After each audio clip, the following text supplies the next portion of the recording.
address.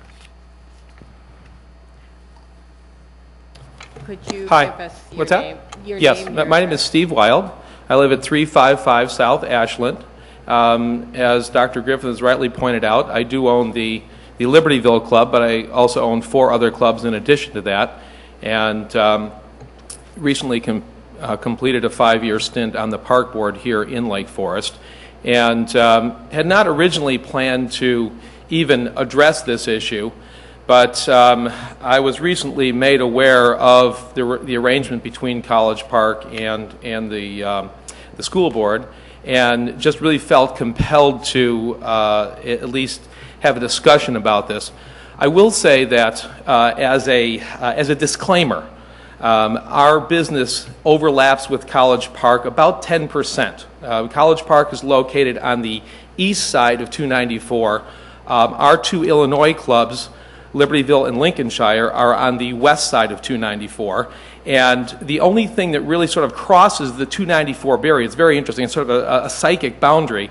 The only thing that tends to cross back and forth is high-level junior tennis. So I want to say at the outset, yes, there is a minor conflict with me talking about College Park because I am a competitor, but in a very, very small segment of our business. And my motivation today is not to in any way try to compete in the public arena. That's not what this is about. When I moved to Lake Forest 10 years ago, and in all my years of experience on the park board, I was really impressed with really what makes Lake Forest, and that is people that are accomplished, smart, and leaders coming up and saying, I disagree with something. I think that there might be a better way. I'm reminded of our situation in Conway Farms with the berm. We had, Bill Waller, Ron Moore, a lot of other people, took it upon themselves to two-year fight to resolve that berm problem. I think it's been resolved to everybody's satisfaction, and I think it's just a wonderful example of how people come together to make the community better. And I think everybody on the board is to be congratulated for the wonderful jobs they're doing with the high school, and know that my motivation here today is not about any of my clubs in College Park. I've known the guys at College Park for many, many years, wonderful people. That's not the issue. What is the issue, as far as I'm concerned, is what's happening vis-a-vis the taxpayers. Now, we found out that in exchange for resurfacing the courts to the tune of about $34,000, $37,000, College Park has the right to use those courts for the next 10 years.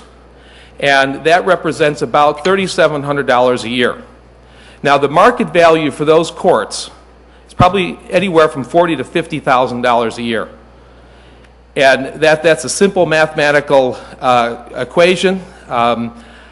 Our Libertyville and Lincolnshire courts both have outdoor courts. We've rented some supplemental courts from the Nike Center, and we're paying between $12 and $15 an hour for those courts, and not using them to nearly the extent that College Park will use them. And I really beg to differ with the presentation here.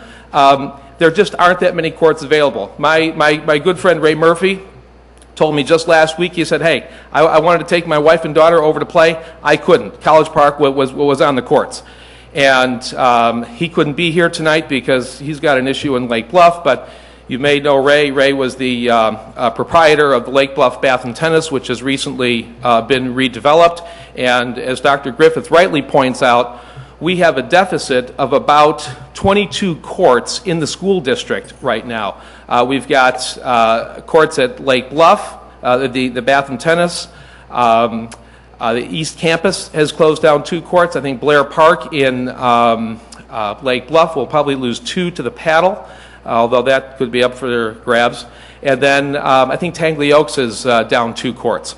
And so this year is much different than years gone by. Some of you might ask yourselves, well, this has been going on for 7, 8, 9, 10 years. What are you doing here now?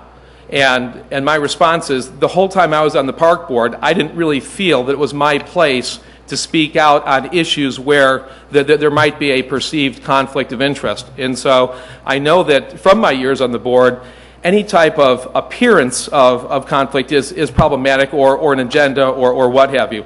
But my problem with this is that the market value is substantially greater than what they're paying. It was not put out to open bid. My understanding is that it was not approved by the board, and I would think that an asset that is worth in excess of $1 million. I mean, just think about the economics of this for a second.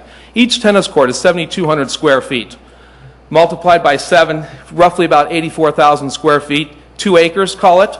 And then each tennis court, one of those 12 courts, $50,000 a piece. You know, you're in for roughly $2 million to build those courts today. And so if an asset worth that kind of money does not go before board approval or is not put out for open bid, I believe that's problematic.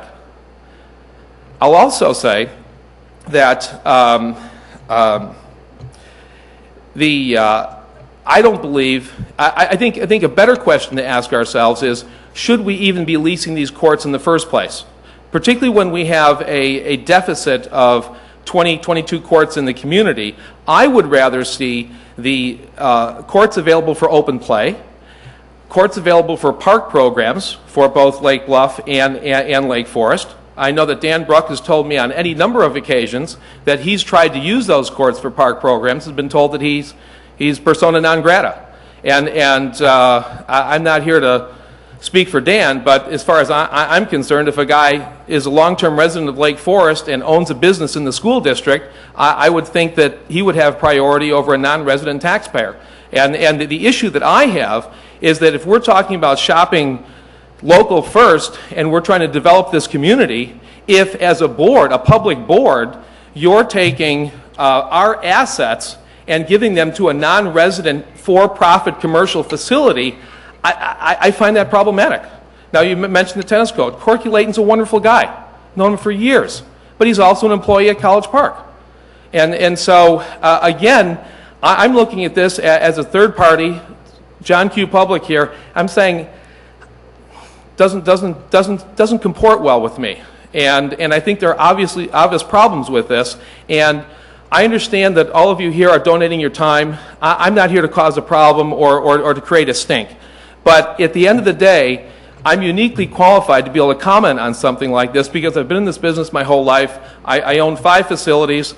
I rent courts from other places, and just believe that we can do better. And as a matter of fact, I'll go so far as to say that tonight, if you allowed me to bid, I would bid 3 times what they're bidding. And I don't even want the courts. Mr. Wall, I'd like to thank you for your comments on this issue. You've certainly brought it to our attention. We appreciate your coming and giving us this information, and we will pursue it with Dr. Griffith. And could you leave your name and your Yes, in closing, I have a letter here directed to the president, and it's signed by 50 people, both via email as well as manually. So thank you very much. Okay. That will be very helpful. Do you want me to clarify anything, or should I just?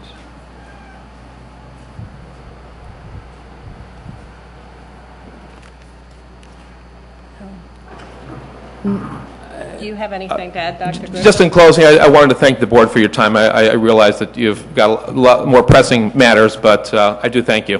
We do appreciate your comment, and we are glad that you came.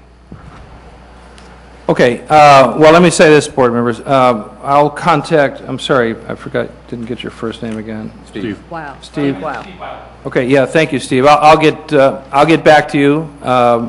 The board is going to address this again. There were some things that were said, I understand, well-intended, but were not exactly accurate about the relationship with College Park.